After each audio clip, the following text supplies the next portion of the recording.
China na nga marahil ang isa sa mga pinakakinakainisan na bansa sa ngayon dahil sa kung gaano sila kasugapa pagdating sa pag-claim ng mga teritoryo.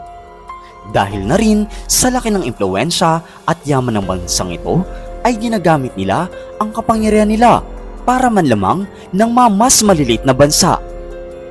Kung isa sa kilalang taktika ng China ang palibutan ng barko ang target nito, alam mo ba na muli ang ginawa ito ng China sa atin?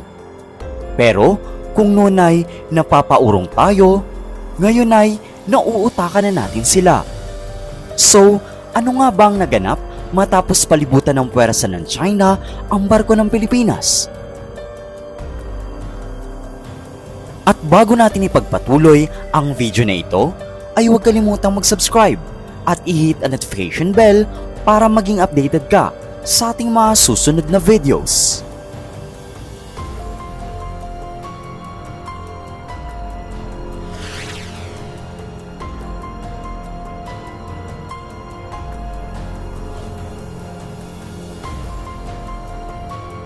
Kasabay ng pagdating ng puwersa ng United States sa Pilipinas, ay mas lalong naging aktibo ang sandatahang lakas ng Pilipinas. At isa na nga dito ay ang mas naging maigting na pagroronda ng mga warship at mga aircrafts natin sa West Philippine Sea. Isa nga ang Baho de Masinloc o mas kilala bilang Scarborough Shoal sa naging usap-usapan nitong nakaraan lamang, sapagkat sinubukan na namang gamitin ang intimidation tactic ng mga barko ng Pilipinas ang China. Sa pagkakataong iyon ay barko ng Bureau of Fisheries and Aquatic Resources o BFAR ang napagdiskita nila.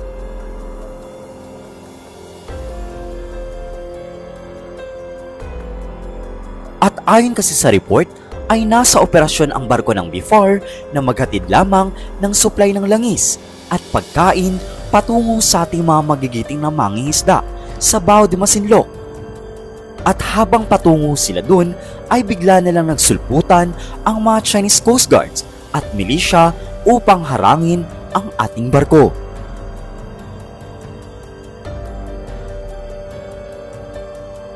At tila nga nakakaramdam ng China na mas lalong hinihigpitan ng ating bansa ang pag-secure sa mga natitirang bahura na kiniklaim din nila.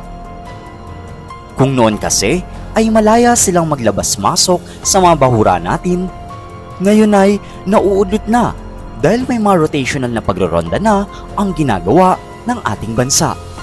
Kung kaya't pati ang China ay tila nagtataka na din.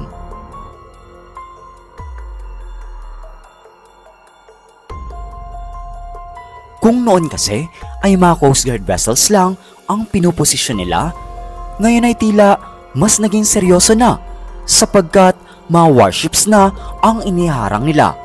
In short, ramdam na din nila ang pagbabagong ginagawang pangseguridad ng Pilipinas.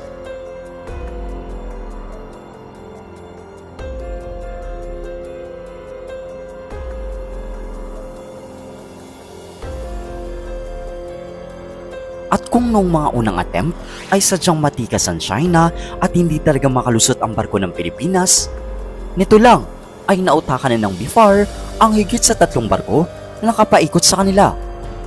Dahil nalusutan nila ito at nakalapit sila at matagumpay na naibigay ang supply sa mga mangingisda. Isang senyales na hindi takot ang Pilipinas sa China. Hindi rin talaga tumigil ang China at gumamit pa sila ng mas maliit pa na bangka upang lapitan at usisain ang ginagawang pagsusupply sa mga mangingisda.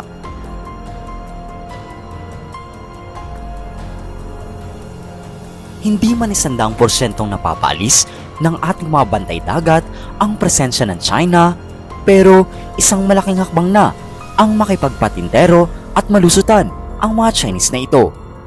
Maaaring sa mga nagdaang taon ay kinakayan-kayanan lang nila tayo sa ating teritoryo, pero ngayon ay dinadaan-daanan na lang natin sila.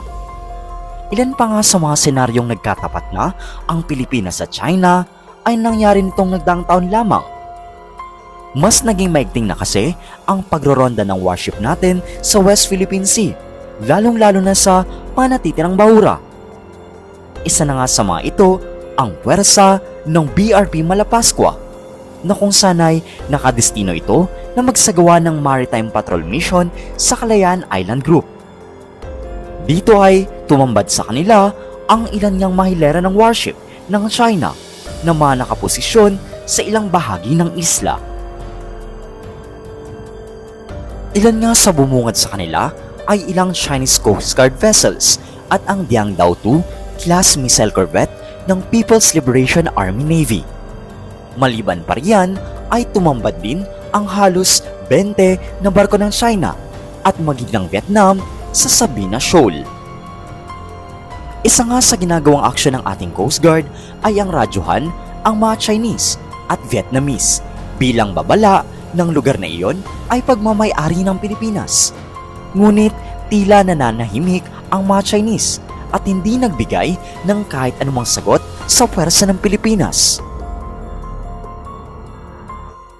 Marahil ay nainip ng puwersa ng Pilipinas at sunod nilang ginawa ay inilabas ang rigid hull inflatable boats at pinalibutan nito ang barko ng China upang balaan ito na umalis sila sa teritoryo ng Pilipinas. Hindi pa man nagsasagawa ng mas matinding responde ang Pilipinas gaya ng gagamitan na ng kamay na bakal, pero ipinapakita nila dito na kahit higit na mas malakas ang barko ng China ay handa itong tapatan ng ating mga dakilang PCG at BFAR. Sa ngayon ay patuloy na nakikipagtulungan ang ating Philippine Coast Guard at iba pang sangay ng sandatang lakas ng Pilipinas upang pigilan ang China. At maaaring sa mga susunod na kabanata ay tuluyan ng mapaalis ang mga dayuhang mapangkamkam.